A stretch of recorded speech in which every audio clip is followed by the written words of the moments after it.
మనమందరము కలిసి మనస్ఫూర్తిగా పాడుతూ మనం ముగించు. అందరము కలిసి ఈ పాటలో ప్రార్థన పూర్వకంగా మనం ఏకీభవిద్దాం. శుద్ధ హృదయం చేసిన ప్రతి పాపము అపరాధాన్ని ఒప్పుకుంటూ అయినా నా జీవితంలో శుద్ధ హృదయాన్ని దయచేయి లార్డ్. ప్రతి ఒక్కరు మోకరిద్దామా? మోకరించగలిగిన ప్రతి ఒక్కరు మోకరించండి. అందరూ కలుగా చేయుము శుద్ధ హృదయం. ప్రతి ఒక్కరు మనస్ఫూర్తిగా స్వరమెత్తి పాడదాం. దేవా నాలో శుద్ధ హృదయాన్ని దయచేయి నాయనా. ఎన్నో పాపములు, ఎన్నో భయంకరమైన రహస్య పాపములు నేను చేశాను, నన్ను క్షమించు ప్రభువా అని కోరుదాం. నీ వాత్సల్యము, నీ బాహుల్యము, నీ కృప, నీ కనుకరముతో నన్ను నాయనా లేవనెత్తు ప్రభువా. పడిపోతున్న ఈ స్థితిలో నుండి నాయనా మరల నన్ను లేవనెత్తు ప్రభువా అని మనస్ఫూర్తిగా కోరదామా? మనస్ఫూర్తిగా కోరదాం.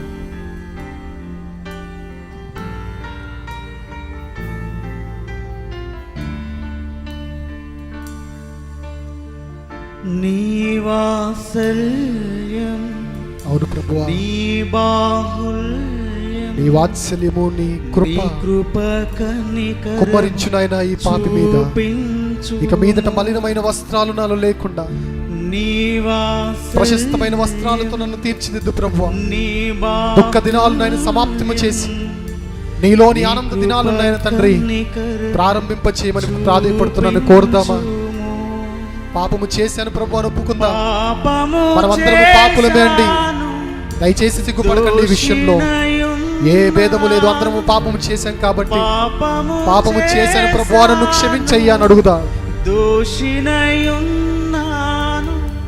తెలిసి ఉన్నది నా అతిక్రమమే. అవును ప్రభువా, మా అతిక్రమములు మాకు తెలియజేసినందుకు నీకు స్తోత్రం ప్రభువా. ఈ రోజు నుంచి నీకు నచ్చని వాటిపైన మా ఇష్టతను, మా ఇష్టాన్ని చంపుకుంటున్నాం ప్రభు అని చెప్తా. అతిక్రమమే తెలిసి ఉన్నవి నా పాపములే. నీ సన్నిధిలో నా పాపములే ఒప్పుకుందునయ్యా. ప్రతి ఒక్కరూ నీ సన్నిధిలో నా పాపాలు ఒప్పుకుంటాను ప్రభువా. నన్ను శుద్ధపరిచి ప్రభువా. చివరిసారిగా అందరము స్వరమెత్తి అడుగుదామా? శుద్ధ హృదయం దయచేయి ప్రభువా అని అందరము స్వరమెత్తి రెండు చేతులు ఆకాశం వైపు ఎత్తి మనస్ఫూర్తిగా ఎస్ లార్డ్.